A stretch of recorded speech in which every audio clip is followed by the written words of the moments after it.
Yes, brothers and sisters. You know, many times, before I go into the topic for today, many times when we give lectures, we don't talk about psychology. We only talk about worshiping God and gaining emancipation.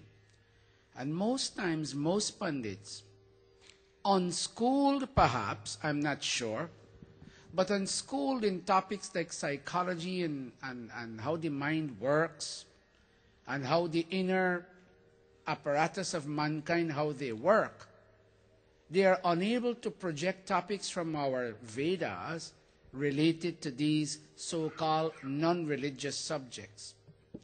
I'm not telling you I am a this and that scholar, but I'm telling you that our sacred writings seek to analyze why is it that mankind is almost always unhappy.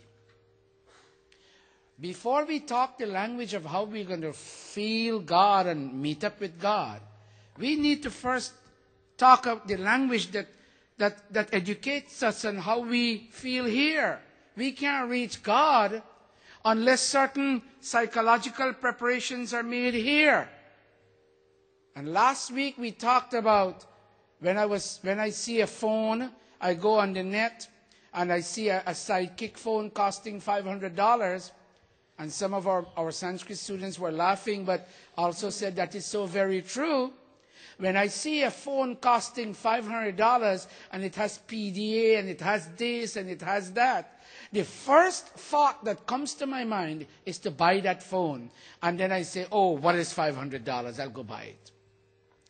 But it is not until I ask myself the question, but Satish, do you really need PDA? Or do you just want to walk about with that little stylus pen in your hand and keep clicking and telling people that you have a fancy phone and this phone really defines who you are? Is that what you want? And many times when I see these things, I said, I don't really need these things. I just want them for my ego to swell. I go around. Many times I don't need stuff. But when I go around and I go among people and they raise their eyebrows at me, feeling I wear something good, my ego swells. It's called waxing and waning. My ego waxes, meaning it gets big. And if anybody were to say things about my clothes, my ego gets deflated and I feel low down on the ladder of social respectability. Vedic Dharma tells you it is not really the outside that determines who you are. It is the inside that determines who you are. And before I go into the subject, let me tell you what happened once with me in India. There was a sannyasi sitting there and a beggar sitting there. And the beggar was counting his few pennies and the sannyasi sat there in his meditation. And somebody was passing. And look at this. There's somebody who was passing said, look how this sannyasi is sad. He doesn't have a family. Whereas this sannyasi is focused on God and he's saying Om Bhu, Om Bhuva, Om Swa, Om Maha, Om Jana, Om Tapa, Om Satyam. And he was focused on God and he was smiling within. But you and I who don't know say, God, I'm so sorry for this sannyasi. He has no family, he has no friends, he sits by himself all the time. This sannyasi is so sad and so unhappy, which is not the truth. But you saw this sannyasi on the outside and you became judgmental and you passed ruling on the sannyasi, who he is.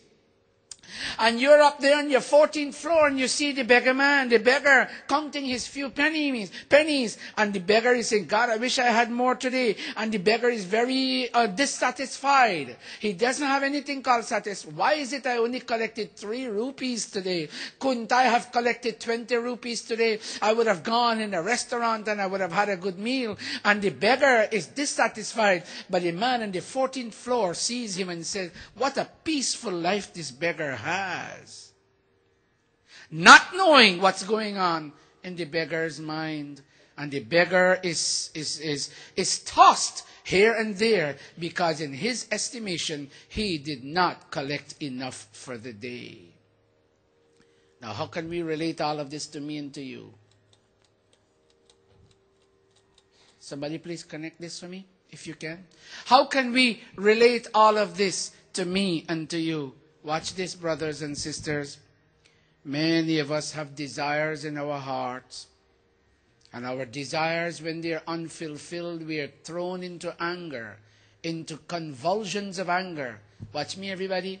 Vedic Dharma says, Vedas and Gita says, that if I have a desire, let's say I have a desire to go buy a car, and I don't have enough money, and every time I pass the car mart, I see the car, and I still don't have enough money, with a desire unfulfilled, anger takes over. Again, desire unfulfilled leads to uncontrollable anger. Worse yet, if and many times I've given this is Bhai Satish's new phone. He got it last week, and somebody passes and sees the phone. They don't have one, and I leave it here, and I'm going down, and somebody says the minute, or in fact, let me take my little Devin. I'll take liberties, and Devin sees my phone, and Devin says, the minute Guruji goes downstairs, I'm going to take that phone. And Devin waits his chance. Dev, pardon me for taking liberties. And Dev waits his chance. And as soon as everybody had gone downstairs, Devin advanced towards the Singhasan to pick up this phone. And there, Mataji Renuka came upstairs and asked him sweetly, Devin, aren't you going downstairs to have your lunch? And Devin says, okay, Mataji. But Devin was seized with anger because Mataji Renuka came and foiled his design of having this phone. Desire left unfulfilled converts into uncontrollable anger. So here is the subject, and I got this from the Satyarth Prakash. This year we did a Sanskar Vidhi. Next year in the workshop we'll do chapter 7, 8 and 9 of the Satyarth Prakash. But here it is, desires, should we entertain them? Let me hear you, Beti.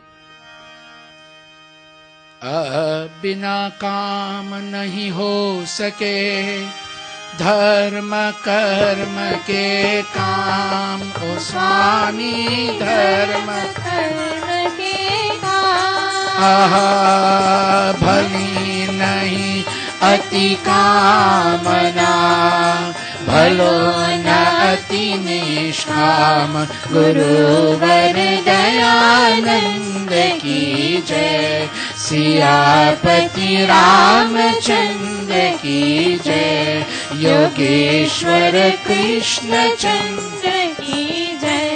Well, the first thing our sacred writings say, and in answer to the question, desires, should we entertain them? And right away the answer is yes, we should entertain desires. Because without desire, we can have no motivation to strive for what is right.